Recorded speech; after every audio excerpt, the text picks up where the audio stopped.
The focus of our seminar today will be on two vital frameworks in education: social emotional learning and universal design for learning. Social and emotional learning is a term we have all heard often about, especially among educators. SEL focuses on the development of skills related to emotional intelligence, such as self-awareness, self-regulation, social awareness, relationship skills, and responsible decision-making. UDL is an educational framework that emphasizes the importance of providing multiple means of engagement, representation, action, and expression. While UDL isn't exactly a new term, it's probably one that educators are somewhat less familiar with, and its implications and how it fits into day-to-day teaching will be better clarified in our seminar today. I would like to introduce our keynote speaker for today's seminar, Dr. Neena David. Dr. Neena David is a certified clinical psychologist and brings with her 25 years of experience in dealing with psychological concerns and issues of mental well-being in children, adolescents, adults, and families. Currently, in addition to her successful independent practice, she also heads the counseling services team at the Malya Aditi International School, Bangalore.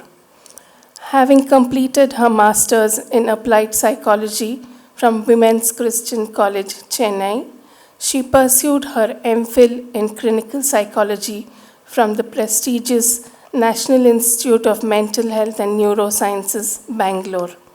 She completed her doctoral research from the Center for Human Ecology, Tata Institute of Social Sciences, Mumbai.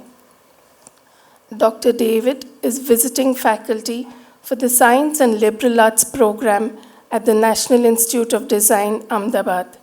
She is in her past associations been visiting consultant psychologist, Christian Medical College, Vellore, consultant clinical psychologist for Crystal House, Bangalore, affiliate consultant at One-to-One and Talk It Over, Bangalore.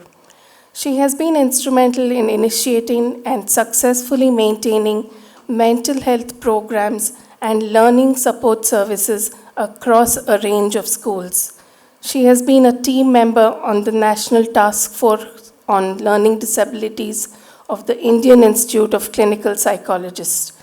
She was also a National Advisory Board member, Teacher Foundation, and Wipro project on developing social and emotional standards for schools.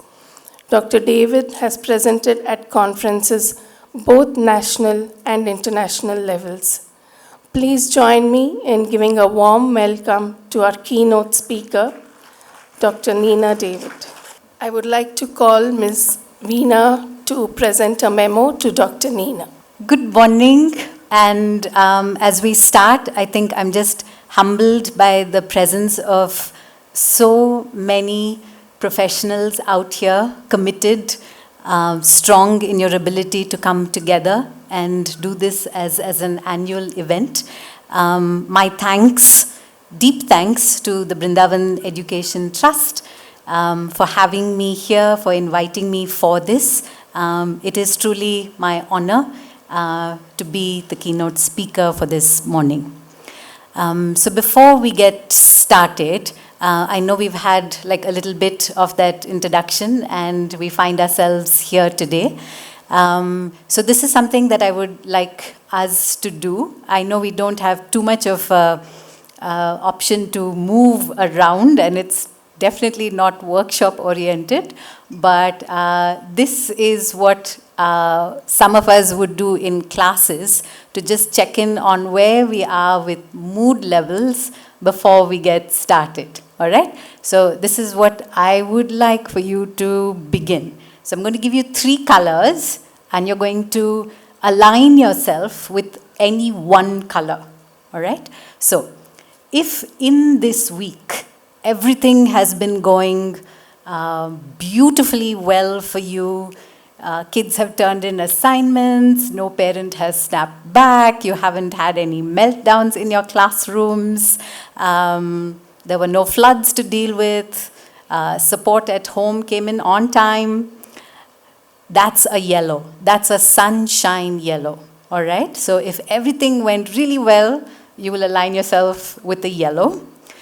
If, on the other hand, things were really, really bad, you had difficult days, you were ill, a colleague was ill, you were taking over, there were children who were sick, things didn't go to plan, your lesson plans fell by the wayside, and you were just generally tired, and you're still feeling that sense of overwhelm as you're sitting here. There's a bit of heaviness. It's a sense that, wow, an entire week has gone by, and this is Saturday, and we're still kind of reeling with the week. So that's a purple. All right? So if that's how your week went, then that's a purple. And then you have a green, which is somewhere in the middle. You've had some good days, you've had some not so good days, but you find yourself in a place where you're curious about what today has to offer. So that's a green. Okay, so we have three colors. We have a yellow, we have a purple, and we have a green. So I'm just going to ask for a show of hands. We're not going to embarrass ourselves, and there is no right or wrong color. So think about your week, and how many of us sitting here would align with a yellow? Can I just have a show of hands? Okay, thank you. How many of us would align with a purple? Okay. It is just very reassuring to know that that's lesser than the yellow. Okay, and how many of us would align with a green? Whoa, okay, that's fantastic. And green is good to go. So thank you so much. Thank you so much for being here and for doing this. And this is just something that we would refer to as a mood meter to understand that all of us are coming in from different frameworks in our minds, and it's good to just check in on that in your classroom when you begin. Okay. So just to draw our energies with where we are, if you need to do this with your eyes closed, you can, or if you need to keep them open, that's all right. If you need to stand, you can stand. You need to sit, you can sit. But what I need for us to do is to just bring our intention and focus to our breathing. All right? So if you can just keep your hands in your lap very loosely, square your shoulders and allow yourself to feel your spine being supported and rested and relaxed. Yeah? And as you're sitting in here, just bring your focus to your breathing. And we gently breathe in. And we breathe out. And we breathe in. And we breathe out. And we breathe in. And we breathe out.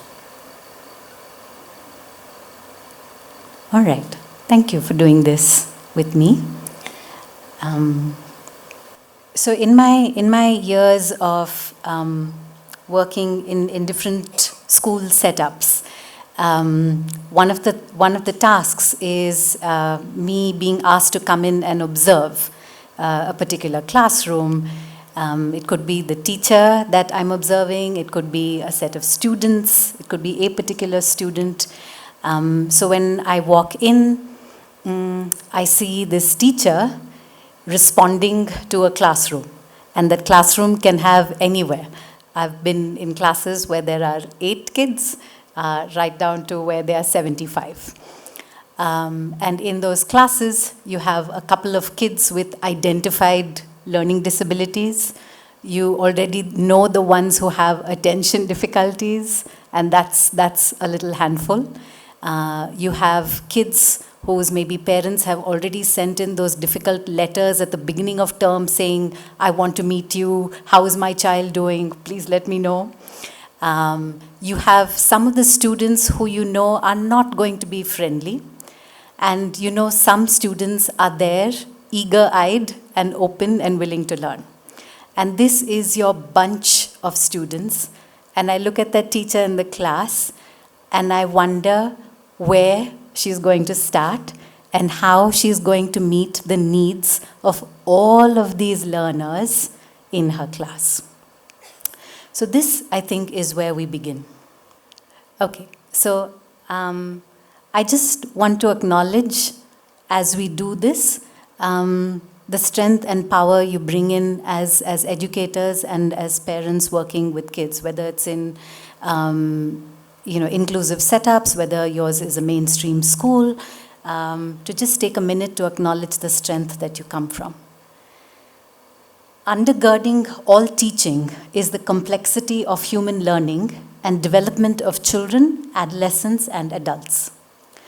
Without a grounding in this complexity, we are inclined to homogenize groups, to miss opportunities to see the creative genius of children and adolescents, and to underestimate the power of teachers to productively and creatively wrestle with the fascinating challenges that children and adolescents pose because of their humanity.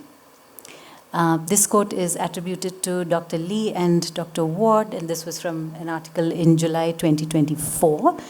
And this is precisely why we're here, trying to understand the complexity of what learning is all about in our classrooms. So to just give you a sense of what the keynote is going to be covering so that you have a broad map of what I'm going to be talking about, we're going to be looking at a couple of things.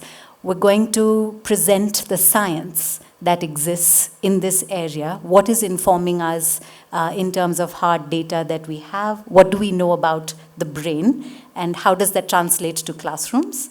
We're going to be looking at two frameworks of inclusive learning, UDL, which is the Universal Design for Learning, and the SEL framework, which is the Social Emotional Learning Framework. We're going to look at intersections that happen between these two very, very powerful frameworks. So that is really the map. And I honestly see the keynote as a trailer to the wonderful things that the team has laid out for you. They have planned this meticulously and they have planned it well. So I think you have a feast ahead of you. So the specifics of getting into UDL, SEL, and the intersections as you see them as case studies, you will have access to in the other sessions. So my job is really the trailer developing for you. And I'm hoping that I'm able to pique your interest and curiosity around it in some way.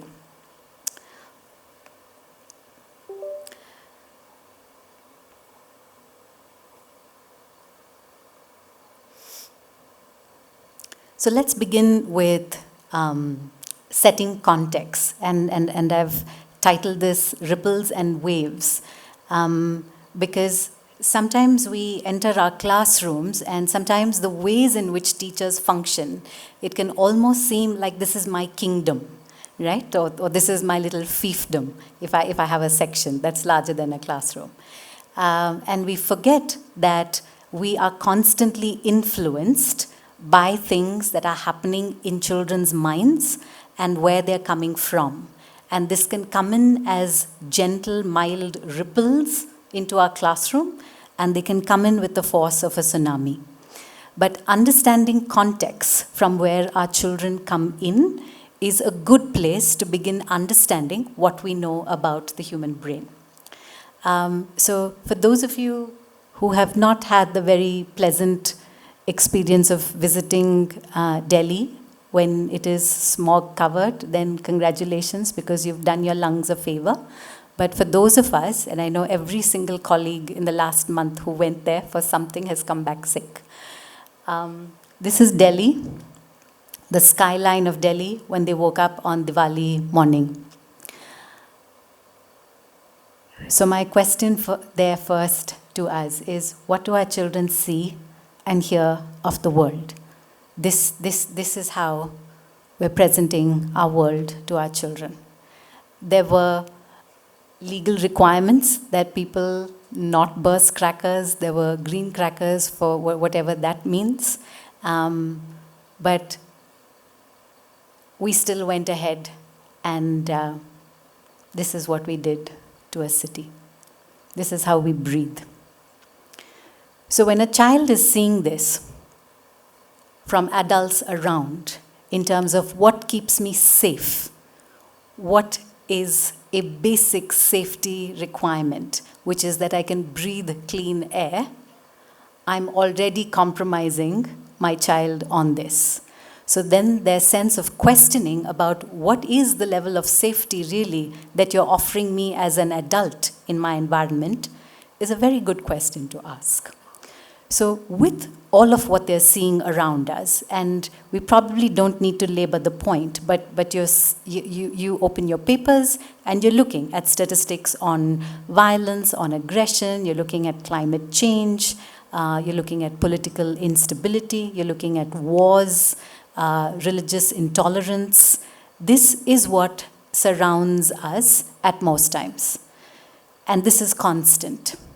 And this is just the outside. So how are our children really responding?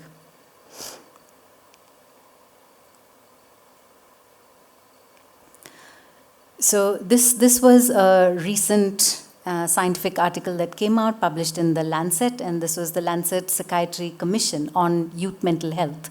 And what the commission has flagged off is what they've observed as global mega trends that are happening across world events and research that they are picking up. So it's not just isolated to one or two countries, but these are global megatrends. And because of the fact that we're connected in so many ways and our world has shrunk, something in the US is impacting us here, something in China is impacting somebody somewhere else on the other side of the planet, right? Now, because of these global megatrends, and these that have been consistent, especially post-COVID, we are seeing declining mental health of young people. And I'm sure those of you in the area have had access to very, very scary statistics when the CDC brought these out post-pandemic, both US statistics as well as those that we find in India.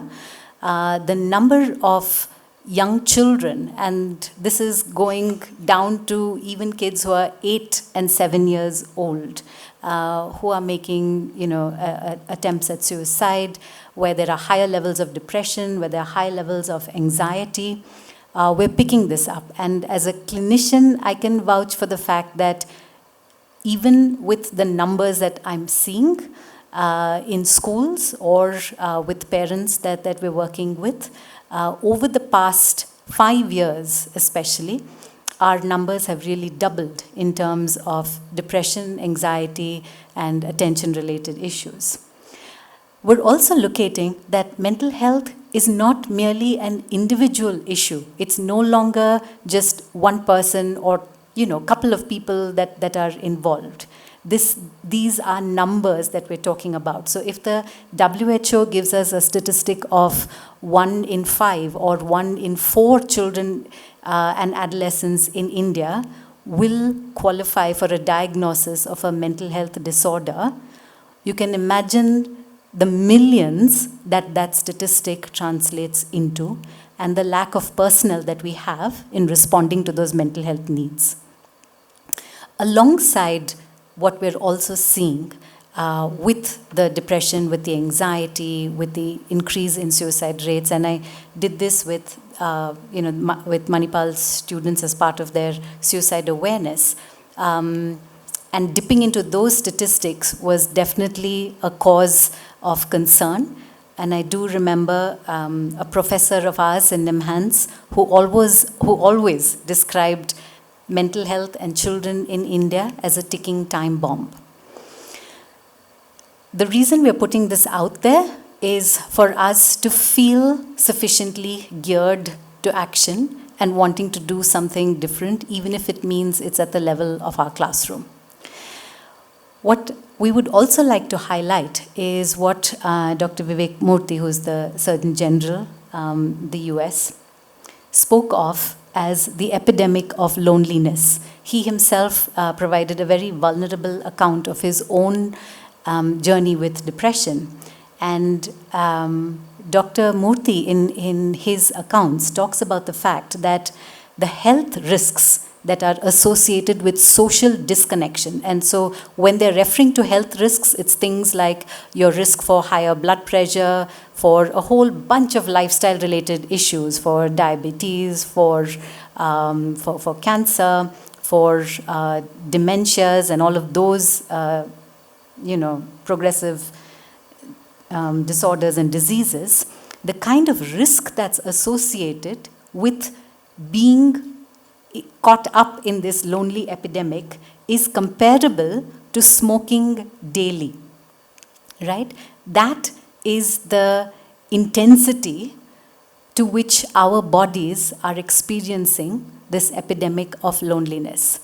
I don't know if some of you have had access to watching some kids sometimes at birthday parties. It used to be that it would be a lot more active and running around, and we would play tag and touch and catch and feel. And instead now, if you have a bunch of slightly older kids, each of them is on their device, and they're definitely playing with one another. It's just on the device. I could be sitting next to you, but we are having this great conversation. So yesterday on my bus ride home, I had two kids on their phones actively playing. And he's like, hey, bro, yes, bro, I'm going to kill you. And I'm getting this. But we were not making eye contact.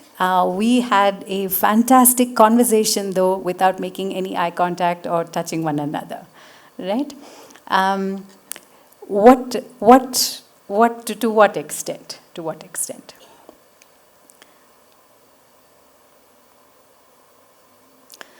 So, coming down to a very big question, we have all of these alarming statistics, and we're looking at children and mental health. So a very good question would be, where do we begin? And I think sitting here as educators, the focus, of course, is naturally going to be school systems as our social structures.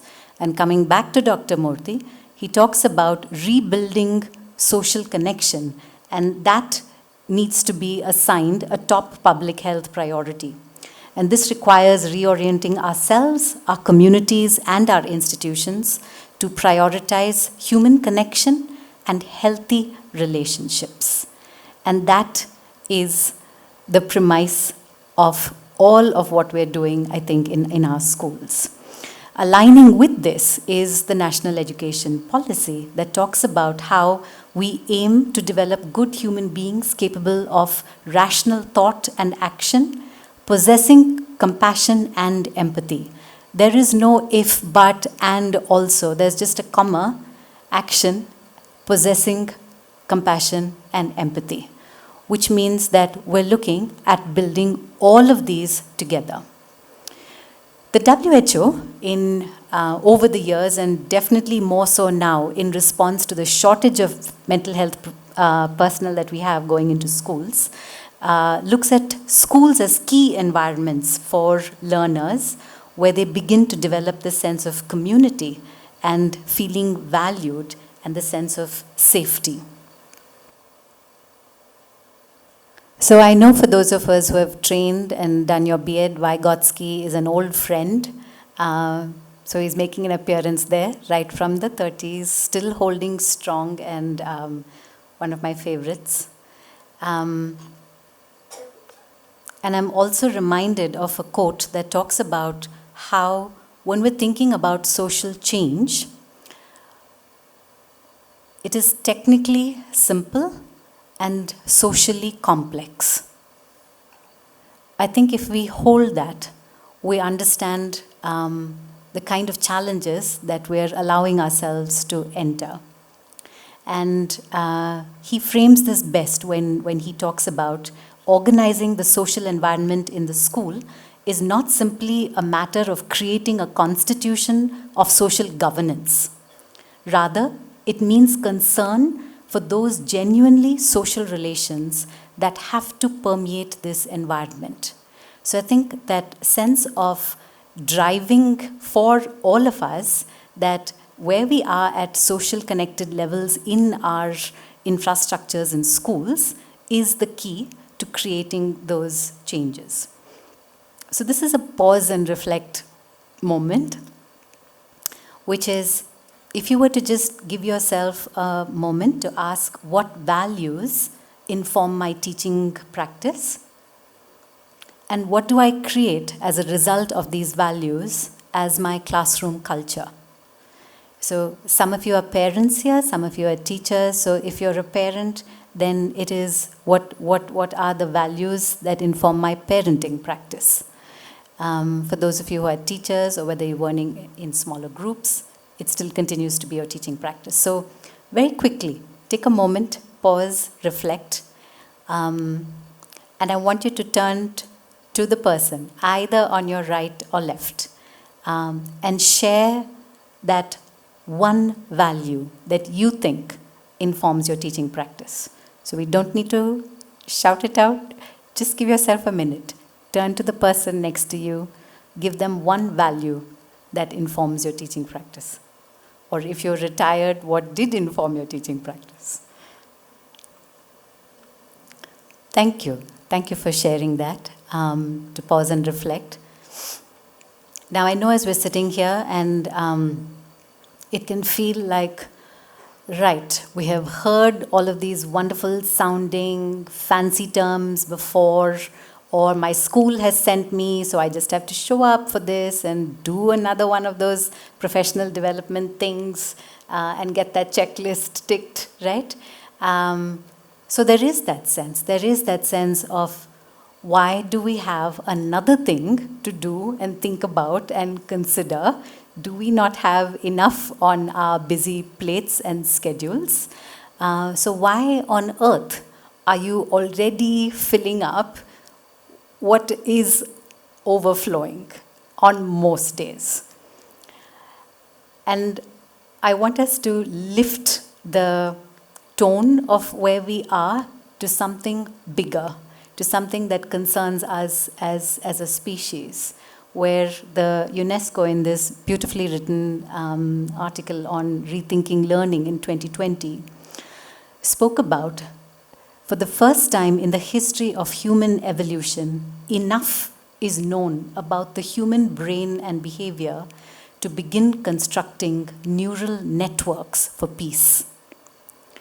And even as I'm saying this, I have goose flesh standing here, because I know we were, sharing conversations, and one of the conversations was about a kindergarten teacher, and your comment on, I'm not scared, I'm a kindergarten teacher, right? And to me, honestly, that's the scariest job in the world, being a kindergarten teacher. I mean, hats off to all, or any kindergarten teachers here? Yes, okay, like 21 gun salute on that, right? So the sense of being at a point where we are actually involved in co-regulating and coding software for our children as they develop is profound. It is scary and it is exciting at the same time, because it allows us to know that we're dealing with vulnerabilities, we're also dealing with possibilities for thriving. And if in your encounters you're able to create those neural networks for peace and connection and belonging and safety in your classroom, then you have left the world a better place. So the next few slides are going to be hardcore brain science. You're going to get a bit of it. This is something that I feel passionate about, looking at what brain imagery, technology, and neuroscience have to offer us as mental health professionals and as educators. And where we'd like to begin with is right up there at the top, which is all learning is facilitated or hindered by the social and emotional experiences of the learner. So even if I were to remove everything else that's coming in between that, and if we said that all learning is social and emotional, even if we were to hold just that as our core sentence, we are then able to understand that this whole enforced artificiality that comes in terms of separating where we are with the cognitive sides of ourselves and the emotional sides of ourselves, or this disconnect that we assume between the brain and the heart, does not exist according to brain science. We also do not have right brain, left brain. That, as popularly as it is held, is debunked. We have the whole brain. I have never known only one part of the brain to function. So when you're looking at this as a statement, it lets you know that every learner in your class, even if you think they're sitting in there and listening and you're doing algebra, which just seems like so cognitive and cold, is coming from a brain that is still factoring social and emotional data. Human beings, as a species, have a naturally existing social brain. We are wired and we are geared to seek company and form connections. So if we're not addressing those, according to brain science, we are causing areas of depletion and ineffective cognitive functioning as well. I've put in quality of sleep there, and I realized post that I didn't quite know how that fit in, but I am an advocate of sleep as well, and especially for kids and adolescents, because I think that's a separate epidemic that we're talking about, the kind of deprivation that's happening. So if you're having kids in classrooms, low on energy, not being able to engage, difficulties with attention levels, or you're saying, we did this same concept 2 days ago, and now they don't seem to be able to recall anything, right? Like, so where was all that time, and why isn't something sitting in this child's head?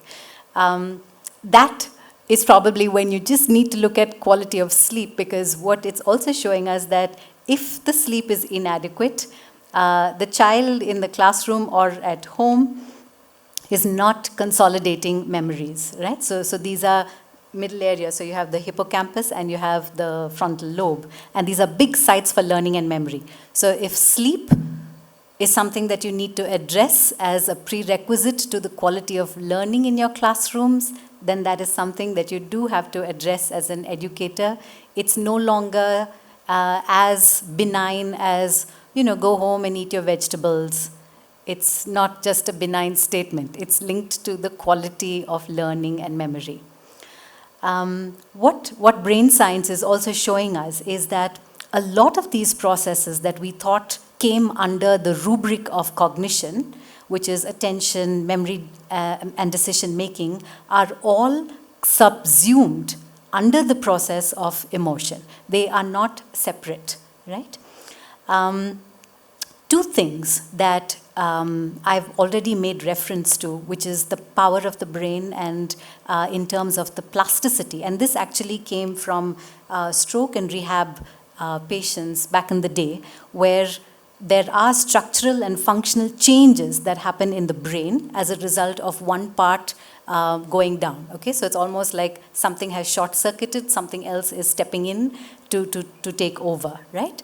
And we have this axiom, which is neurons that fire together, wire together, right? So this whole concept then of increasing neural pathways in the brain, or the efficiency with which we're able to do that, comes from our studies on plasticity, which tell us that even if a brain has experienced damage, so I've worked with, trauma, physical trauma, so those who have sustained blunt injuries, those who have been in road accidents, even for those patients and victims of that, the brain is able to allocate different other resources and step in to do a particular job. So it tells us that even if you have a child who's coming in from really difficult circumstances or a particularly difficult home, they still have an ability to change and rewire. Biology is not necessarily the destiny, is what brain science is being able to demonstrate for us in very gentle but persuasive ways. We also have a concept of brain pruning, and this is something that all my adolescent kids, so when we say mine, it's the hundreds of other kids. I have just 2 others of mine, which is biological, but when I keep referring to the my kids, it's the larger other groups. But kids are always fascinated when I tell them that you're at the coolest stage of your life. So between the time when you hit puberty right down till your mid-20s, you are in charge of how you're coding your brain. So we come in with billions of neurons and pathways, and between the hitting of adolescence and young adulthood, pathways that are no longer used are literally pruned. So assume that you have like a really unruly rose bush that's growing in your garden, and the bits that you don't want, that are looking like a little brown, withering away, those are the ones that you trim so that your plant grows to be healthy. That's exactly what the brain is doing. Over the course of these years, it's becoming a leaner and a more efficient machine. So pathways that are not used are discarded. Pathways that are used. So for example, if I'm practicing a language, if I'm practicing my skills at guitar, or a sport, or maybe a math problem, and I'm doing more of that, I am actually keeping that circuit locked and loaded. All right, so that's the pathway that stays. Some of the pathway is dying by the wayside. So these are the 2 big anchors that support a lot of what brain science informs us with the class. In our minds, at least before COVID, the assumption was that trauma had to be something that was huge. It was significant. It was very obvious. It was explicit. And what trauma research has shown us is that that is not necessarily the case, and which is why I want to highlight this particular understanding by Berardi and Morton that they spoke of in 2019. They talk about trauma as an aftermath or an impact of an event. This could be either real or perceived, right? So that is interesting. It could be real or it could be perceived. It's not yet happened, but I could be thinking about this, and that could also feel traumatic. And it interrupts a person's ability to maintain a sense of psychological and or physical safety and well-being. And why we're bringing in trauma here is because a lot of the research that's happening with classrooms and with educators, with trauma-informed approaches, with trauma-informed schools, trauma-informed mental health practice, we're coming to the understanding that trauma damages the brain. This is known. This is what positron emission tomography will show you. MRI scans will indicate this. It damages the brain, and therefore its implications on learning and social development are significant. Right? Now, even something like emotional neglect is not benign. It's not benign, because what it does is it impacts the amygdala, which is areas that control motivation and reward system. So if you have a child who says, I don't care, so what, why should I, this doesn't make a difference, but I'm going to be giving you this as a reward, that's okay, I'm giving you this as a punishment, I don't care, right? If you have that kind of a response coming in from a student, there is a possibility that there is some amount of emotional trauma that you are speaking to. It may not be obvious and evident to you. We may dismiss this as, but that's not trauma. It is for the child.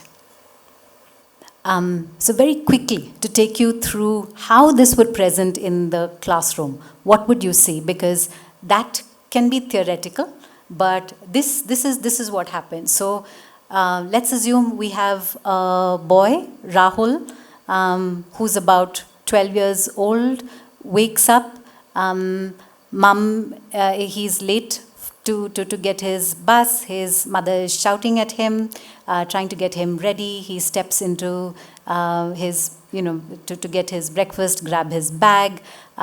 His dad is also then yelling at somebody else. The parents are having an argument, and it's a very heated argument, one that he's heard several times before, and he leaves without even having his breakfast. He comes into school, he's on the bus, he's probably, hit on the back of his head by somebody bigger than him. A girl in the front teases him about his voice and says, hey Rahul, sing that line for me that you did 2 days ago where your voice cracked, right? And he's sufficiently embarrassed. So he enters the school gates and your classroom with trying then to engage in the learning environment, because we're sitting down, you've called them to open up their books. And he's already coming in from all of this that has been running in the background as an open tab, right? So there is a heightened anxiety that he's presenting with. Now, because of this heightened anxiety, all his biological systems engage in the production of norepinephrine, right? These are neurotransmitters, and they trigger a fight, flight, or a freeze response typically. So we know this. I'm not going to go into that, right? But when you have a lot of these hormones doing a free flow in your body, including cortisol, which are inflammatory in some way, right? They create a heightened awareness, which means that I perceive threat in everything and everyone. So there is a heightened awareness to triggering situations and events during the school day. So somebody who's just walking past and says, can you just do your shoelaces, is enough for me to hear it as, I'm the only one in this line that this teacher had to pick up on. They don't like me, they hate me. Why did she ask me to do my shoelaces and not somebody else? And they continue to engage in these safety assessments for signs and sounds of danger. So it's literally like you're back in a primal forest looking out for what kind of big animal is going to jump out at you and get to you. That is the level of threat that the brain experiences for the child. You could be just very calmly sitting in to say, let's do a chapter on geography. But in your child, he's in some forest dealing with a saber-toothed tiger, right? And this inability to focus on academic material or engage in any kind of self-regulation continues to set something in place.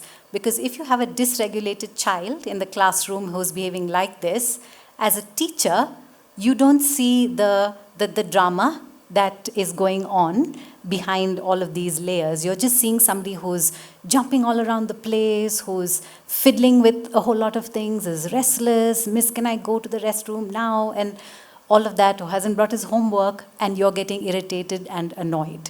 And there you respond to that annoyance, but not the story in this child's life. The other significant part that impacts on a lot of us as educators and what brain science is bringing in is the importance that executive functions have in the classroom. And executive functions are the last bit to develop. So if you were to put your hand on your forehead, those are the frontal lobes, and you have the neofrontal cortex, and that's the last portion of the brain to develop. So it moves from the back. We have our reward centers being developed, and then assessments for risk that happen much later, right? Now, executive functions are very strongly tied into how we're feeling at different levels socially and emotionally. And it's good for you to hold this in place as we move into areas of understanding how then are we looking at intersections. Because if you're looking at things like goal setting or planning, for example, if a child has to go home and say, no, I'm not going to watch those YouTube shorts, I'm going to finish my history homework, then do my Kannada, then I will go and talk to a friend, right? Now, if that is prioritization in some sense, where is that coming from? That's coming from an executive function. And a child can engage in those executive functions if they were feeling socially connected and safe, right? But unfortunately, the ones who need it the most aren't necessarily the ones who are getting that kind of attention, because what research is also showing us is that students with difficulties in executive functioning unfortunately receive less instructional time. Yeah? And that is ironic. The ones who need that are probably not getting it. So these are the two strands that executive functions refers to. You have the metacognitive and you have the social emotional. And a combination of these two is the setting for the intersection between UDL and SEL. So beginning with what you're seeing on that corner of the screen, which is any form of training changes the brain and consequently our ways of being. Any form of training. And I think that is always heartening to hold as we move into what is it specifically that we can do. Now, what the science is telling us is that if a child is in a classroom where there are warm teacher-child relationships, this facilitates deep learning. Relationships is really the beating heart of creating change in classrooms. In the absence of that relationship, there is no change. And I want to expand that a little further when we delve into UDL and how does that help us do that? Because this is not just coming from a warm, fuzzy place. There is science to how we can make that happen in more efficient ways. So whether it's acquiring academic skills of literacy or the more intellectual content in adolescent years, the kind of competence skills that we're providing kids with social and emotional training forms the most stable and secure state for the brain to learn. So if our children are not coming into classrooms learning or are threatened, we want to walk back and check in on where they are at social emotional levels. Right? Now, these are the two frameworks that we're going to very briefly take you through. You have universal design for learning and you have the social emotional learning. And I'm going to very, very briefly talk about it. Now, whether we see these as one embedded in the other, one leading the other, one informing the other, that's a choice that we make based on the research that we're going to provide. I would like for us to think of UDL as the larger architecture under which we're putting in a whole lot of SEL. So universal design of learning goes all the way back to the mid-80s. Again, I'm not going to trace the history of UDL except that it started off over pizza. And if that interests you, then you can go and read up. This was a bunch of clinicians. They were clinicians in a hospital in Massachusetts who in the 80s were looking at, is there technology that's working for kids with learning disabilities? And over the years, they figured that what was working for kids, especially assisted technology and so on, with difficulties, was also helpful to other kids in the classrooms. And so the genesis of that. So UDL is attributed to this organization called CAST, and the models that I'm sharing for you are spanking new. It's what they've released in July 2024. There are versions of this that you will get as part of download. I think that happens for participants. So do not worry about taking pictures. This will be something that's shared, right? So what UDL began its origins as is at the time in the US where a lot of thought was going into the architecture of buildings and making spaces accessible for all people, right? So especially for people with physical disabilities, with impairments that were coming up and accessing these physical places, what was the kind of support structure that was going in? And from there, it moved into education, and that's how it's kind of built in, alongside the development that we've had with tech-based learning. UDL imagines teachers as architects, very much like how an architect would design spaces for their clients. You are your architect in your classroom, designing a space that is inclusive, that allows all children to access learning in ways that help them to become more independent and for them to develop mastery, right? So the intention behind UDL is to create all these lessons that provide access and support and growth. It's not just access, it's getting them to thrive in those environments. And so very much like how architects would consider aesthetic design, teachers have to also consider some of these needs when they are building their structures. Okay, I think, is this actually, it doesn't. Okay, I think this like a bit of a pacifier. It gives me the impression that it's working, but it's not. All right. Okay, so you're working with the cue. If I do this, then he's changing. Right, okay, right. Okay, now that we've got that established. So with UDL, and how we're defining this is that it's providing a framework of support and access for all learners to become self-directed, successful, and independent, right? If you can just move the next slide, and then I'll come back to this. Yeah, I'm switching to this because this can get a little confusing and perplexing because there are networks, there are guidelines, there are checkpoints, there are principles, and you can get like a bit lost in the wordiness of a UDL document, right? So I'm just focusing on basic core issues, and I shall leave all the good hard spade work to the session that comes after. But this is at the core of understanding brain networks and the 3 principles of UDL. So in their research, these clinicians figured that there were 3 networks in the brain that were involved in learning. So you have the strategic network, or the how, and that's at your frontal networks. You have the affective networks, which is the why, which talks about the emotions, the needs, the motivation, and these are more medial or midbrain structures.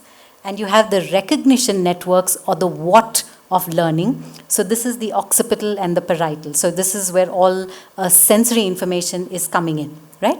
Now, so the understanding in these networks is that sensory information is coming in, it's being picked up by the recognition network. We have the affective network that's getting them to locate an interest and our attention and motivation with this. And then we're also looking at how do we manage a lot of our learning, right? So these are 3 networks, and according to CAST researchers, all 3 networks need to be zinging and alive for attention and learning and memory to happen in a child in the classroom, right? So can I just go back to the previous? So these are the 3 principles, and it's based on these 3 networks. So you have a principle of engagement, which is the why of learning, which is what we started off with, right? Why do I need to do this? I don't want to. This just seems so hard. So if we don't engage you with the why, if it doesn't appeal to you, then there is no learning that happens post that, right? We have multiple means of expression. That is, so I'm designing different kinds of expression. Am I giving my child in the classroom different ways of demonstrating how they've understood something? Can they do maybe a written piece of work? Can they give it to me as a visual story? Can they give it to me as a little booklet that they're drawing out for me? And we have the representation. How am I presenting this? Am I doing it only as a lecture mode? Do I have models? Do I have teamwork? Do I have group work? So these are all different ways, or the 3 principles that govern all kinds of UDL design. So you have engagement, expression, and representation, and you will be hearing a lot of that. Yeah, thanks. Do not even worry about this. The first time, I remember engaging with this a while back with a group of teachers, it just felt a bit intimidating because there is so much that feels like this is technical, and when our brain usually makes that decision, we tend to give it a wide berth.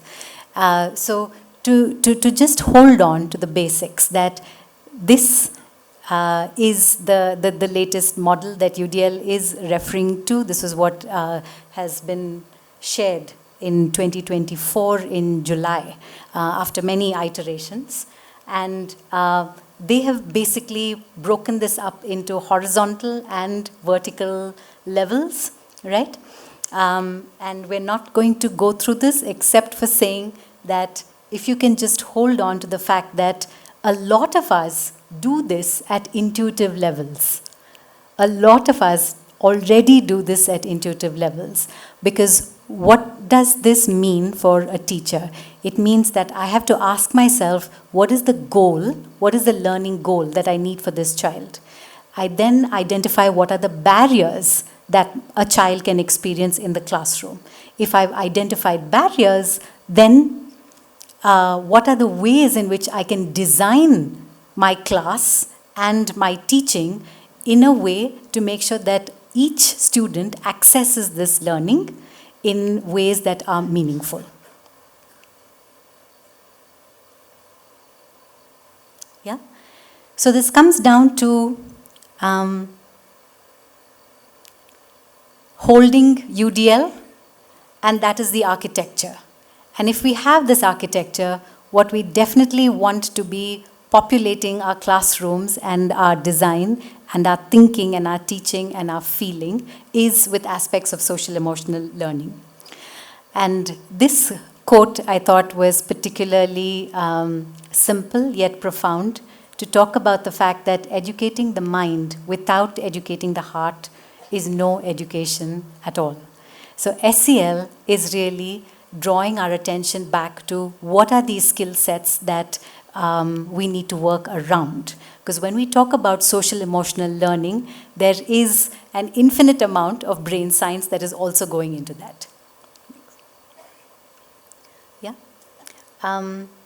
So if you have a skeptical teacher, a skeptical principal, a skeptical head of section who says, okay, that's all very well, we don't have time, just like, let's do this quickly on the side and move. This is evidence for them to know that if we consider schools to be the primary objective of schools is to impart education, and you want to make that a more efficient process, then you have to focus on the social emotional learning, because these are responsible for the academic achievements also that you're seeing. So it makes hard sense. So for somebody who's literally at the cash register and counting, this makes sense, right? Because it means then that children who are socially and emotionally connected are also faring better academically in classrooms. How then do we define social emotional learning?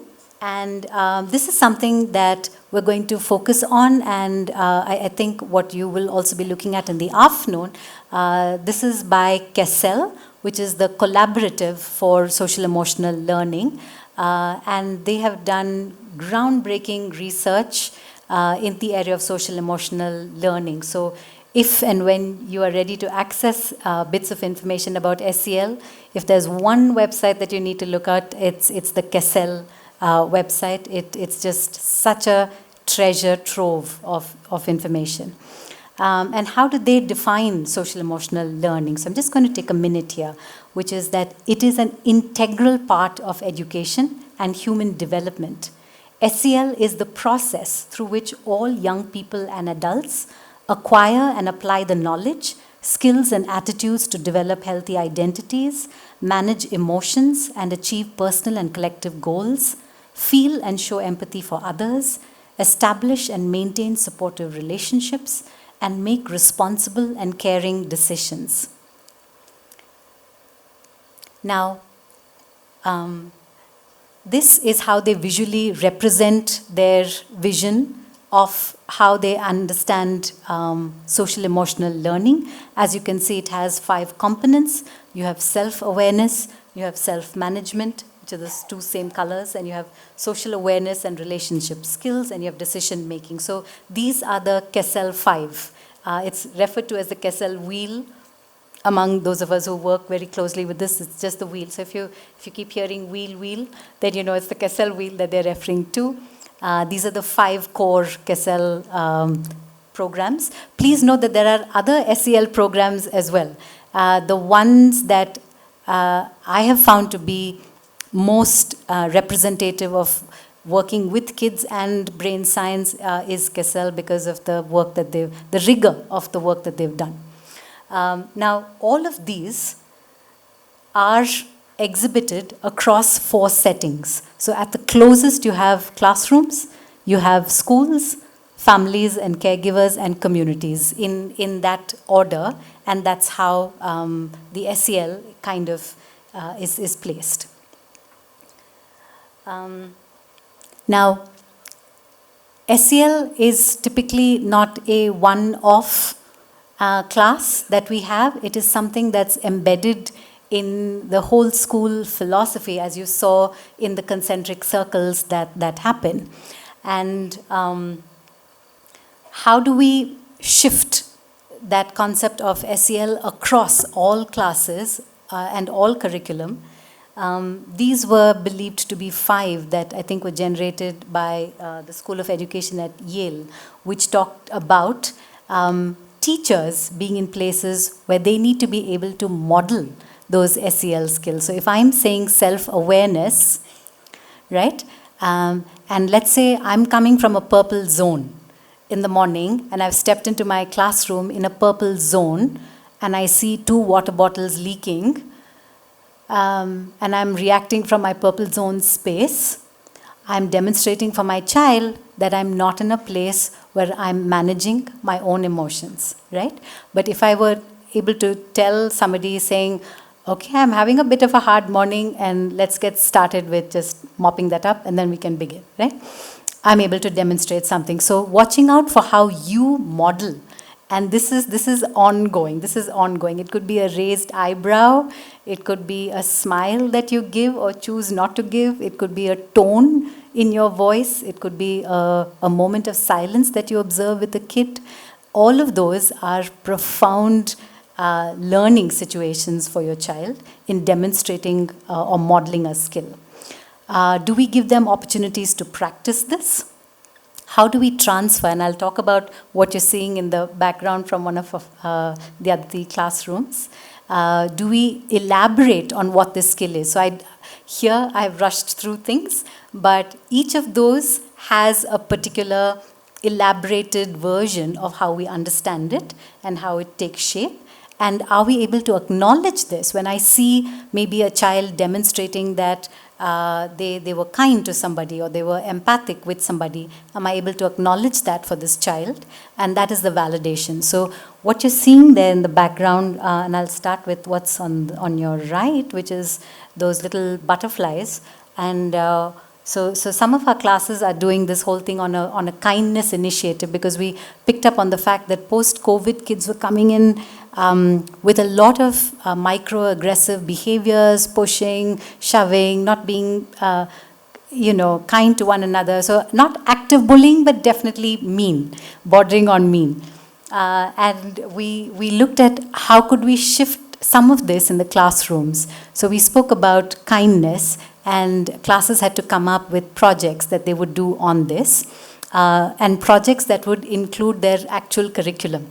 So this is from a 3rd grade class where they had to talk about kindness, and they looked at kindness and in bugs, in living beings and insects. So their little science component was on insects, and so they looked at kindness in insects. So as part of their class, they did these cutouts with their butterflies, and they've got things like insects are our silent heroes, bugs deserve respect, right?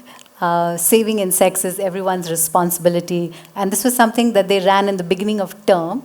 And right down, and yesterday when I checked, they had a whole little corner where, I watched this kid saying, there's an ant, miss, you can't can't step on it, we're saving the bugs, right? So it's something that's kind of continued. So this was not just an SEL moment, this was something that was spilling into science curriculum as well. What you have on the left is part of their, what we call the LAR, which is the Literature and Arts, the reading program.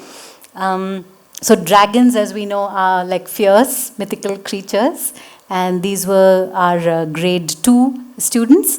And they had to talk about the fact that if we had to give the dragon a makeover and get it to be a kinder dragon, what would your imaginary kind dragon look like and what would it do? So they had to describe their dragons as part of their,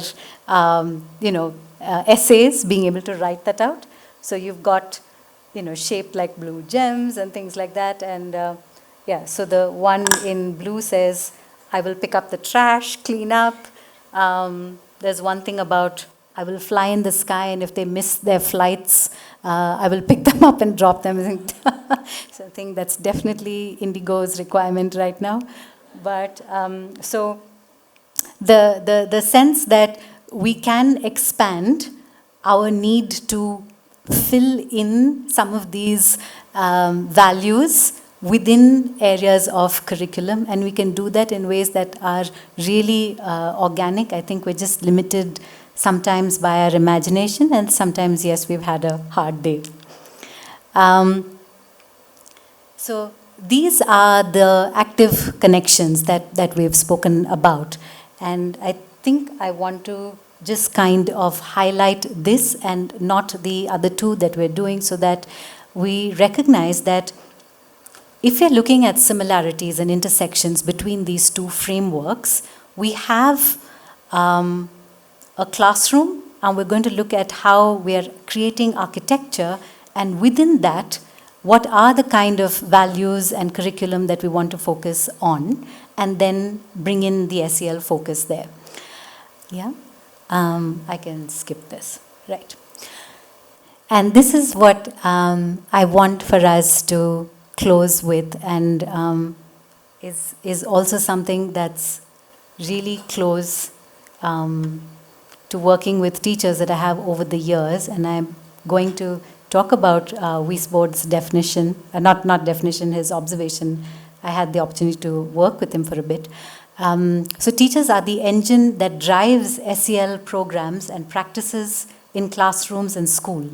And teachers' own SEL competence and well-being plays a critical role in influencing the learning context and the infusion of SEL into classrooms and schools.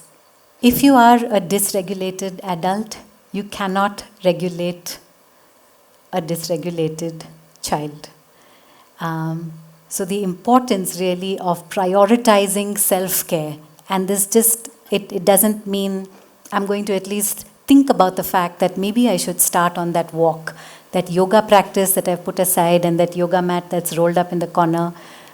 Maybe it deserves a little more than that. Maybe I want to be sleeping a little more, not catching up on Instagram reels.